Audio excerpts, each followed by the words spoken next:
안녕하세요. 와인쟁이 부부입니다. 안녕하세요 여러분. 오늘은 달콤한 맛 때문에 기분까지 업되는 스위트 와인에 대해서 이야기를 나눠보도록 할게요. 예, 와인에 관심이 없는 분들도 이 스위트 와인은 종종 즐기시더라고요. 그죠? 네. 그만큼 매력이 많은 와인 스타일이라고 얘기하는 게 맞을 것 같습니다. 네. 자, 스위트 와인 하면 어떤 와인을 말할까요? 단순합니다. 맛이 달콤한 와인. 그렇죠. 근데 제 생각에는 달지 않다라고 생각하는 레드 와인은 어떤 경우에는 어떤 분들은 마시고 달다 이렇게 얘기하시는 분도 계시더라고요. 맞아요. 사람이 느끼는 맛이라는 건 개개인의 차이가 있을 수 있기 때문인데요. 네. 그래서 이번 영상에서는 네. 어느 누가 마셔도 네. 이건 진짜 달다라고 생각할 수 있는 꿀처럼 농밀한 스위트 와인만을 다룰 겁니다.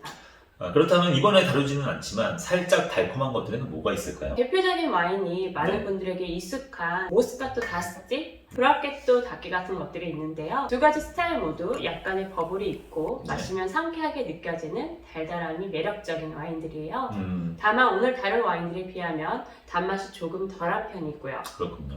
둘 외에도 또 있을 거 아니에요? 대표적인 와인이 리슬링이라는 화이트 품종으로 만든 건데요. 네네. 독일의 리슬링 와인이 감미가 좀 있는 편이에요. 물론 모두 그렇다는 건 아니에요. 이 외에도 게부르츠트라미너라든지 네. 슈넨블랑 같은 몇몇 화이트 품종으로 만든 와인들로 스위트 와인을 생산하고 있고요. 일부 레드 와인도 달콤한 게 있는데 대표적인 게 포트 와인이에요. 포트 와인. 네, 근데 이 포트 와인은 네. 이제 스위트 와인의 범주라기보다는 네. 포티파이드 와인의 범주에 들어가는 게 더 어울려서 네. 따로 다루겠습니다. 알겠습니다. 사실 어떤 품종이든 스위트 와인으로 만들 수가 있어요. 원하면, 그죠? 네, 달콤한 포도즙을 발효시키는 도중에 네. 발효를 멈추게 되면 네. 당분이 와인에 남아서 스위트 와인이 되는 거예요. 그렇죠. 와인메이커가 원하면 네. 어떤 포도 품종으로든 스위트 와인을 만들 수 있다라는 이야기죠. 자, 그럼 본격적으로 스위트 와인의 세계에 빠져보도록 하겠습니다.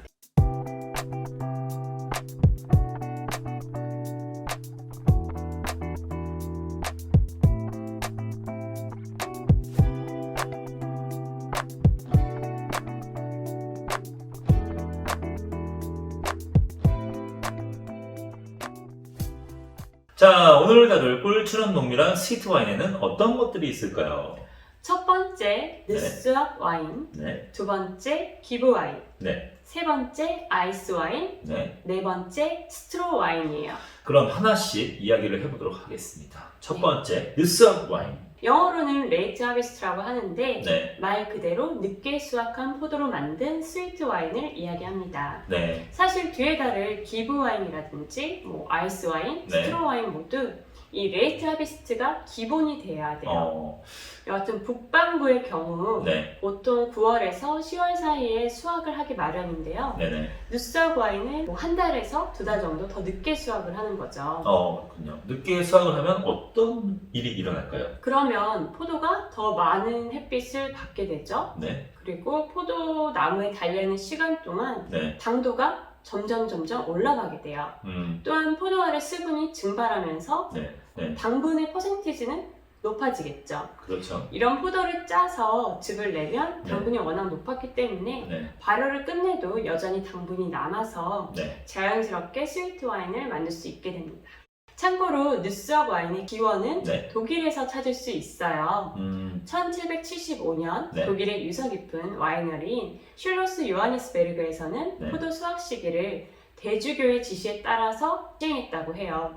사실 오늘 보여드린 이 와인이 슐로스 요하니스베르그 와인인데요. 네네. 대주교는 와이너리로 네. 전령을 보내서 네, 이제 수확을 해라 이렇게 네. 허락을 해주는 거죠. 그렇죠. 근데 와이너리에서 보낸 전령이 일주일이면 와야 되는데 네, 3주 만에 도착을 하는 바람에 네, 수확 시기를 놓치게 된 거예요. 와이너리에서는 포도를 버릴 수는 없잖아요. 그렇죠. 그래서 그냥 와인을 만들었는데 네, 본래 와인보다 달콤한 와인이 만들어졌고 네, 이게 바로 느스악 와인의 시초가 된 거죠. 네, 후에 어떻게 이런 와인이 만들어졌는지에 대해서 묻자 네. 슈페트 레제라고 답했다는 기록이 있어요.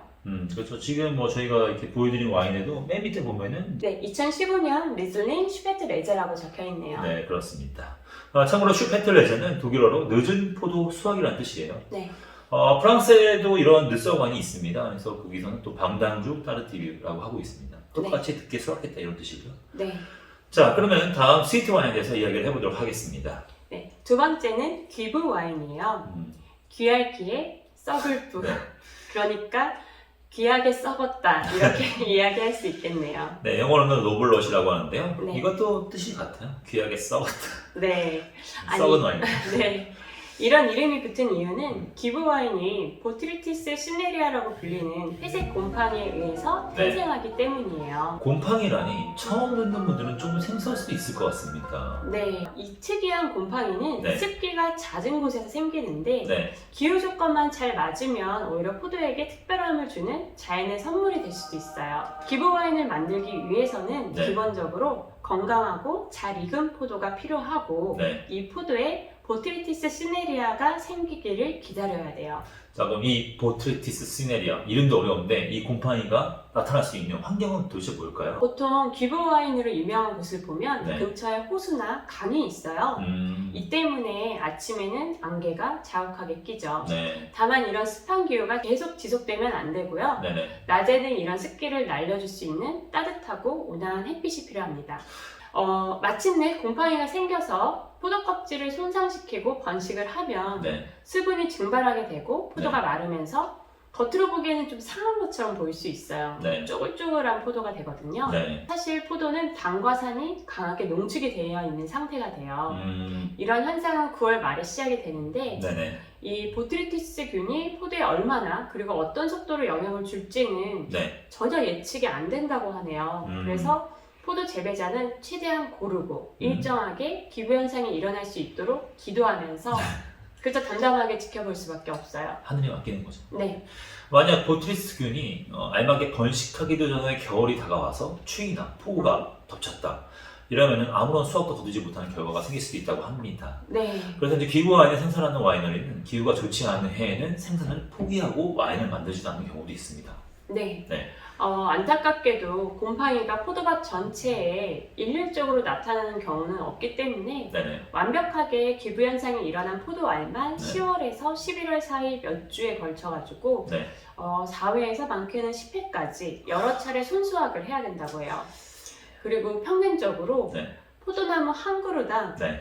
이 와인 한 잔 정도의 포도만 수확할 수 있다고 합니다. 너무나도 적죠. 네. 네, 정말 기후 와인이 왜 귀한 대접을 받는지 그리고 또 귀한 부패라고 하는지 확실히 이해가 되는 부분인 것 같습니다. 네, 와인을 만드는 건 더 힘들어요.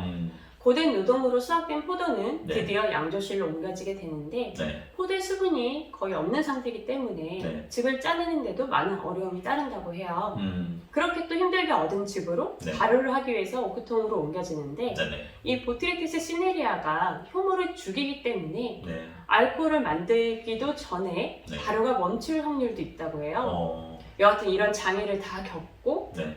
이제 발효가 진행이 돼도 네. 이 농축된 당분 때문에 네. 발효가 더뎌져서 네. 무려 1년 가까이 소요가 되는 경우도 있다고 합니다. 대단합니다. 무사히 발효를 마친 와인은 네. 대체로 13에서 14도의 알코올을 지닌 네. 그리고 잔여 당도가 10% 정도 되는 네. 폭발적인 감미의 기부 와인으로 탄생하게 돼요. 음. 이후 추가로 오크 숙성을 거치기도 하는데 네네. 예를 들어서 기부 와인의 대명사인 샤또 디켐의 경우에는 네. 오크통에서 발효를 끝내면 3년 동안 그 오크통에 그대로 두어서 숙성을 시킨다고 하네요.